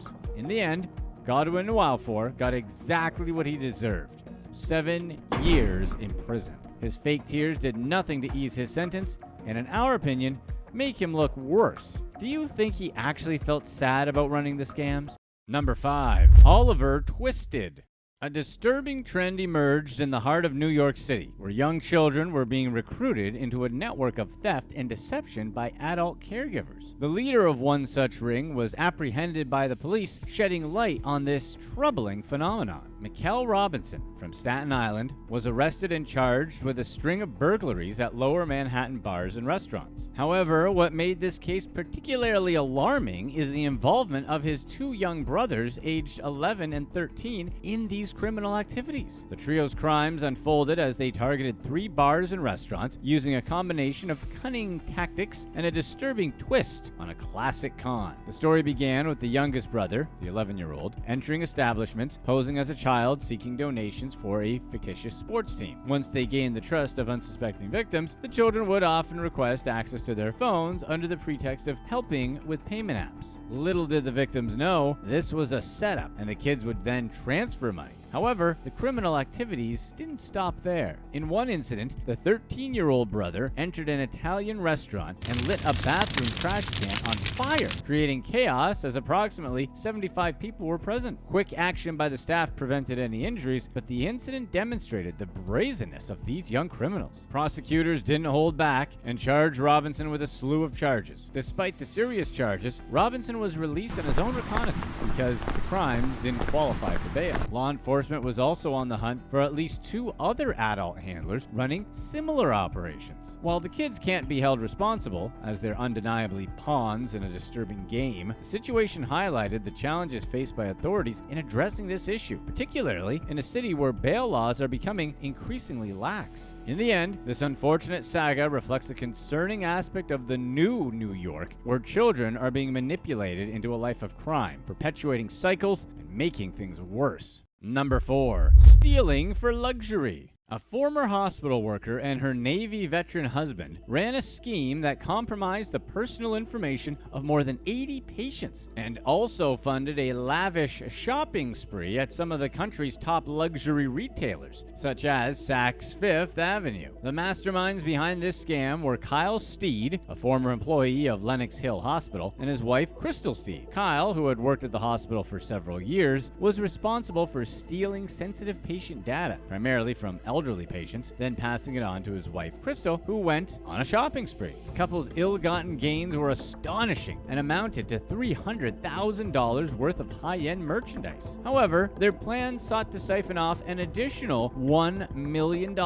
from luxury retailers. The true extent of their heartless tactics became apparent when it was revealed that Crystal Steed had used patient information to exploit a deceased patient's credit card account a mere 2 hours after they had passed away. To further cover up their trail of deceit, Crystal would bypass security questions by fabricating scenarios such as being at a doctor's office, urgently requiring access to her credit card information for payment purposes. In other instances, she would claim to be conducting holiday shopping with her grandchildren and insist that any fraud prevention holds be lifted from the targeted accounts. Once she gained access to these accounts, she manipulated credit limits, addresses, and phone numbers to facilitate her fraudulent shopping. While Kyle Steed had no prior criminal record, his wife Crystal had 2 open cases, including one for shoplifting. Crystal eventually took a plea deal on charges of grand larceny and identity theft. She was sentenced to 4 to 8 years. Kyle was fired from his job at Lenox Hill Hospital, but his lawyers said that he had gotten a job at Westchester Medical Center. Hopefully, he's not able to access any patient records in the future. Number 3. Hungry ATMs. 2 thieves from Birmingham in the UK named Tarek Sharif and Kay Schneider embarked on a scheme in South Wales, targeting ATMs and scamming old people out of a total of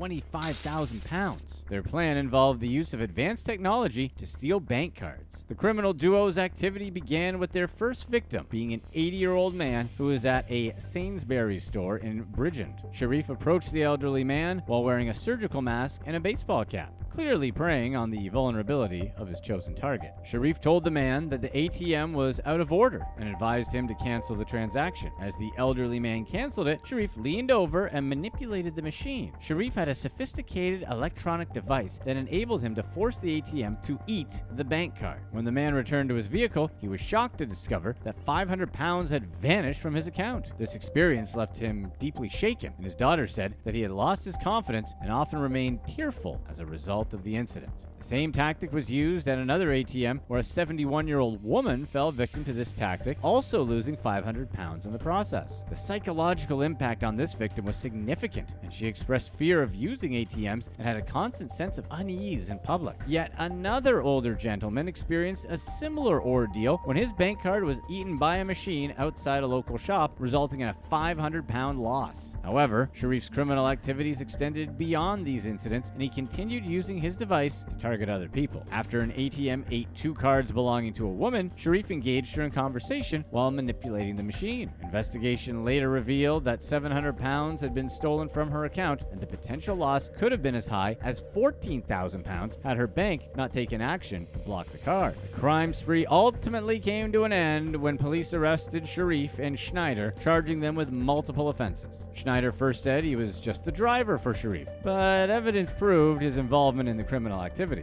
Both defendants ultimately pleaded guilty to all charges. Andrew Cohen, who defended both men in court, said that Sharif had genuine remorse for his actions. Cohen also said that Schneider was influenced by a challenging and tragic background. At the sentencing, Sharif was sentenced to 28 months behind bars, while Schneider received a 20-month prison term. Half of their respective sentences will be served in custody, with the remainder subject to parole conditions. Number 2. The Naughty List. A postal worker in New York City named Arlene Washington was arrested for stealing not just thousands of dollars in cash, but also a child's letter to Santa Claus. The arrest shed light on a years-long scam orchestrated by Washington, who worked at the city's main processing center where all NYC mail goes before being delivered. Manhattan federal prosecutors revealed that Washington had been pocketing up to $1,200 a week by rifling through people's personal mail. Her actions left unsuspecting New Yorkers stickers without their valued possessions and gifts, but what truly exposed the depths of her heartlessness was her admitting to stealing a kid's letter to Santa. Washington's arrest came after a Long Island resident complained about receiving an opened anniversary card in the mail. The resident went on to say that the lottery tickets and an Amazon gift card that were supposed to be inside the card had vanished. U.S. Postal inspectors launched an investigation and tracked purchases made with the missing Amazon gift card back to Washington's address in Queens. Observations made by a postal inspector further confirmed her activities. On multiple occasions, the inspector saw Washington rifling through the mail and removing its contents, which is weird that the inspector let it happen more than once after seeing it, but whatever. As Christmas drew near, Washington's greed knew no bounds. She brazenly opened a greeting card, extracted a bundle of cash, and stuffed it into her glove in plain sight of the postal inspector. Confronted by the inspector a few days later, Washington confessed to her crimes. She admitted to stealing an estimated $100 to $300 per night, approximately 4 nights a week, for almost 10 years. A search of her possessions revealed $460 in cash, Starbucks gift cards, lottery scratch-off tickets, and the stolen child's letter to Santa. When asked why she took the letter destined for the North Pole, Washington said that it was the stickers attached to the envelope that had lured her into doing it. This admission paints a pretty clear picture of what type of person Darlene Washington is, since she not only lacks remorse, but was willing to ruin the magic of Christmas for some kid. And for those of you who have kids, you probably already know that there are only so many Christmases you get before kids start catching on. What she was planning on doing with the kid's letter or stickers is anyone's guess. If you're enjoying this video, please be sure to stay tuned right here for even more heartless criminals. Number 1. Preying on the most vulnerable. In a chilling twist of cruelty, heartless scammers devised a scheme that preyed on the vulnerability of grieving family members. The scam unfurled as individuals scoured online obituaries seeking out their unsuspecting prey, the grieving loved ones of the recently departed. Posing as representatives from funeral homes, they reached out to these people for a deposit to secure funeral services or cremation. Just a single day after saying goodbye to her husband of 22 years, a man who had succumbed to lung cancer, Lisa Ann Motto received a call from someone claiming to work at the funeral home entrusted with her husband's cremation. He told Lisa there was a $5,000 bill and suggested she make an initial payment of $2,500 via Zelle or Apple Pay. Grief-stricken and not thinking clearly, Motto attempted to comply with this demand, only to have the payment flagged as suspicious. It was her vigilant son who intervened, recognizing that something was off. The call was terminated, but the scars of the ordeal remained. Perpetrators often resorted to spoofing tactics, manipulating caller IDs to make their calls appear as if they originate from the funeral home in question, confusing their unsuspecting victims. While numerous funeral homes took to social media to sound the alarm about this scheme, some were still ensnared. Another incident went down at the Rainsville Funeral Home in Alabama, where an impersonator exploited a grieving widow by posing as a funeral director. The caller ID displayed the funeral home's name, so no one was suspicious of the call. Only when the genuine funeral director intervened and identified herself did the scammer quickly terminate the call. Denise Leicester's family found themselves in a similar situation when, following the cremation arrangements and the posting of an obituary online, a call asking for a $200 deposit for alleged insurance came. Suspicion prompted Leicester to abruptly hang up the call, later confirming with the funeral home that it had indeed been a scam. The FTC issued an unequivocal warning: resist giving in to immediate pressure, and if you have any doubts about the caller's authenticity, contact the funeral home directly. These are actually some of the smartest crimes criminals do. Let's find out, starting with number 6, Mr. Woodbury. Olalekan Jacob Ponley, aka Mr. Woodbury, and also aka Mark Kane, is a Nigerian citizen and resident in the United Arab Emirates. He's finally been sentenced to 8 years in federal prison. Ponley orchestrated a multi-million-dollar fraud scheme that targeted businesses across the United States, pulling off an elaborate phishing scam. This case showcased how cybercriminals like Ponley, who's a minor celebrity in Nigeria due to his displays of wealth on social media, used his notoriety to mastermind his criminal activities. Working with a network of scammers, they posed as legitimate corporate entities through phishing emails, convincing employees to send money under the guise of being instructed by their employers. But Ponley's ingenious scheme didn't stop at mere email scams. He also relied on a network of mules to receive the ill-gotten funds and convert them into Bitcoin, allowing him to launder the money. He led a famously lavish lifestyle that he and his renowned partner scammer Hushpuppi showcased on social media. Hushpuppi himself got 11 years behind bars. Despite the absence of an extradition treaty between the UAE and the United States, federal officials worked tirelessly to secure Ponley's return to the United States for prosecution. He was finally extradited to the U.S. back in July of 2020. To make amends for his crimes, Ponley gave up not only his luxurious assets, including his high-end vehicles, but also paid more than $8 million in restitution to the companies he stole from. Additionally, he surrendered 151 Bitcoin to the U.S. government. Number 5. Unclaimed winnings.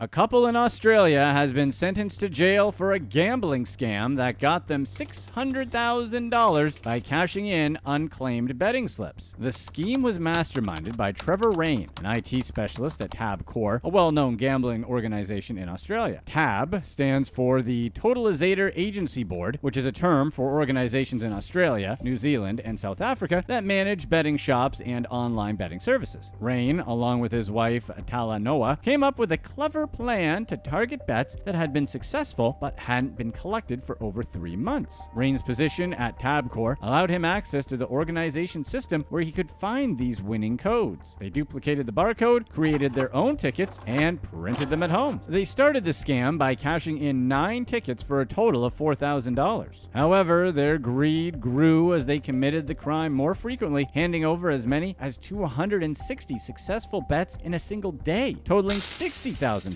To avoid raising suspicion, they kept each winning transaction below $10,000, as exceeding this amount would trigger a government review. The couple attributed their criminal activities to Sydney's housing crisis, claiming unpaid bills and mortgage repayments were their motivation. They said they had no choice but to scam to deal with their financial difficulties. Their fraudulent activities finally caught up with them when a customer tried to cash in an old ticket and was told that the bet had already been redeemed. Phone recordings of conversations between the couple confirmed that they were running the scam to pay for their home. In the end, Mrs. Rain was sentenced to 1 year and 3 months in prison for her role in the scam, while Mr. Rain received a longer sentence of 2 years and 4 months. That's a pretty harsh punishment for essentially picking up discarded lotto tickets to see if they won, though, isn't it? Number 4. Three's Company.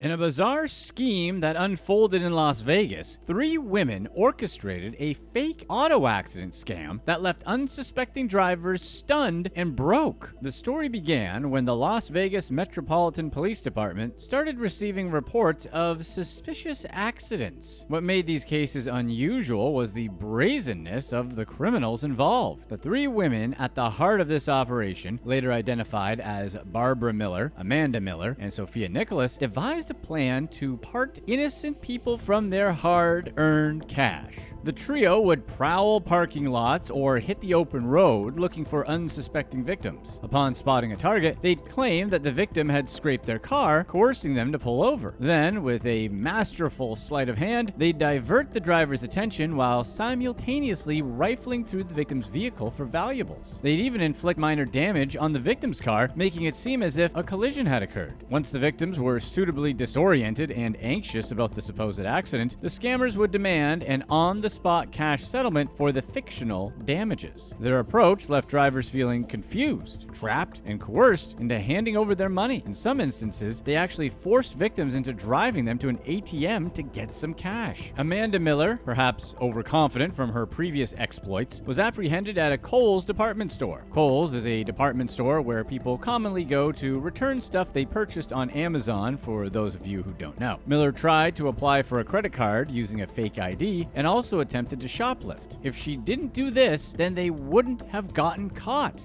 As officers engaged Amanda Miller, her mother Barbara, and her accomplice Sophia Nicholas arrived at the scene, presumably to rescue their partner in crime. However, their arrival became the turning point that led to their downfall. After running their names through the database, officers discovered outstanding warrants related to the staged accident scenes, including kidnapping-related charges. This arrest not only took down the scammers, but also brought relief to their numerous victims. Barbara, Amanda, and Sophia were charged in connection with a series of staged accident scams that victimized numerous unsuspecting drivers in Las Vegas. The trio faced charges ranging from conspiracy to defraud, auto burglary, to attempting to obtain money by false pretense. Number 3. Fishing City. The city of Fort Lauderdale fell victim to a cunning phishing scam, resulting in a loss of $1.2 million.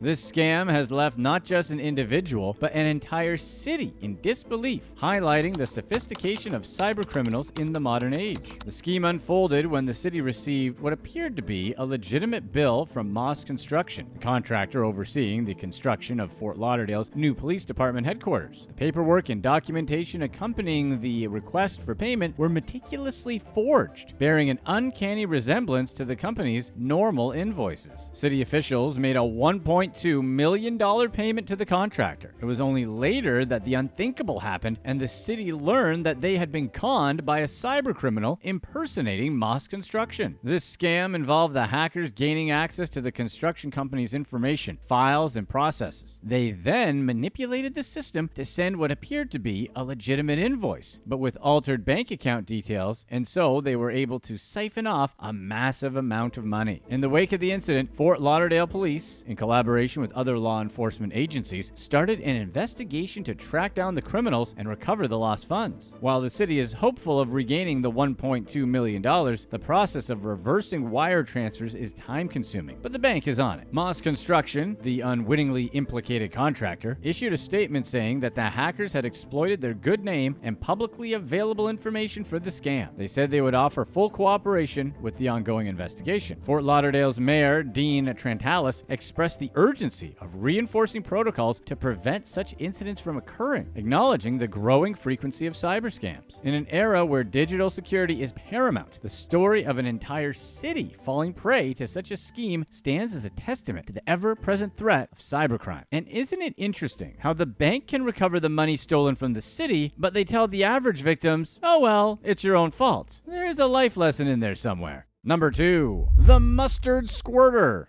Sir Alan Bennett, a renowned English playwright, fell victim to a cleverly executed scam back in 2010 that still serves as a valuable lesson in street smarts. The incident took place in broad daylight in North London. Bennett had just withdrawn £1,500 from a local bank. As he headed towards a nearby store, a middle-aged woman approached him, offering to help remove an ice cream stain from the back of his coat. This seemingly friendly offer led to a critical mistake. Bennett removed his coat, which contained the envelope with the £1,500, and handed it over to the woman. As she and another woman assisted him in cleaning the coat, a third person, a man in his 50s, offered some tissues to help with the task. Once the job was complete, the women abruptly disappeared. Bennett, feeling grateful for the stranger's assistance, realized his costly error when he was about to get into his car. The envelope containing the £1,500 was gone. He immediately reported the theft to the police and the store security team, but the lack of surveillance cameras covering the area left him with little hope of recovering the money. The scam, Bennett later learned, had a name: the Mustard Squirter. It's an old but effective technique used by scammers in various parts of the world, and it's often seen in Spain. The con involves distracting the victim by appearing helpful, like pretending to clean a stain or spill, only to make off with their valuables while the victim is preoccupied. Bennett's story is a reminder of the need to remain vigilant in public places, particularly after withdrawing a significant amount of money from an ATM. It shows the importance of never taking off clothing with valuables skills in them, especially in the presence of unfamiliar individuals and paying attention to your stuff. In the end, Bennett reflected on the incident, emphasizing that it was his trust that suffered the greatest. And really, when you think about it, the scam is pretty slick. If you have a nice jacket on and someone spills mustard or ice cream or something, the stain will set in fast and it'll be ruined, so it must be dealt with. Is your jacket worth more than what's in your pockets after leaving the ATM? Probably not, but you're still not going to want to ruin your jacket. If you're enjoying this video, be sure to stay tuned right here for our past release on how this guy robbed a bank and was able to vanish for 50 years. Number 1. Never stop scamming. Nigerian Feseo Oluwafemi was arrested, or rearrested, for masterminding a $3 million email fraud scam from within Sydney's Villawood Detention Center. The arrest shed light on the determination of individuals involved in online scams. Oluwafemi was accused of not only orchestrating a massive email fraud, but doing so from a place where you might assume such activities were impossible: jail. The email fraud scam, while not uncommon, is typically executed from various locations, often hidden behind layers of anonymity. What set Oluwafemi's case apart is that he ran his operation while locked up, emphasizing the extent to which scammers are willing to go to exploit vulnerable individuals. The scam involves sending emails from spoofed addresses, persuading recipients to give sensitive information such as credit card details and passwords, as well as having them send money in exchange for love or merchandise. These emails prey on the unsuspecting, taking advantage of their emotions and trust. Authorities said he directed the scam with 2 women and 1 man, all of African descent. Harriet Bangura was the only accomplice identified by name. Oluwafemi's operation was shut down when law enforcement raided the detention center, confiscating 16 mobile phones and numerous SIM cards. The arrest was part of an effort to dismantle organized criminal groups involved in fraudulent activities. Oluwafemi faced several charges related to directing the criminal group, dealing with proceeds of crime, and possessing identity information for illicit purposes. The audacity and creativity displayed by individuals like Oluwafemi serve as a reminder that those who engage in scams are continuously adapting to law enforcement's efforts. The fact that this occurred within a detention center goes to show the creative lengths determined scammers are willing to go. Like, Oluwafemi really wanted to continue scamming, didn't he? Probably when he was a kid and they asked him what he wanted to be when he grew up, he said, scammer. Click to watch one of these next videos. Let us know in the comments section what you think is better: hip-hop music after 2010 or hip-hop music before 2010.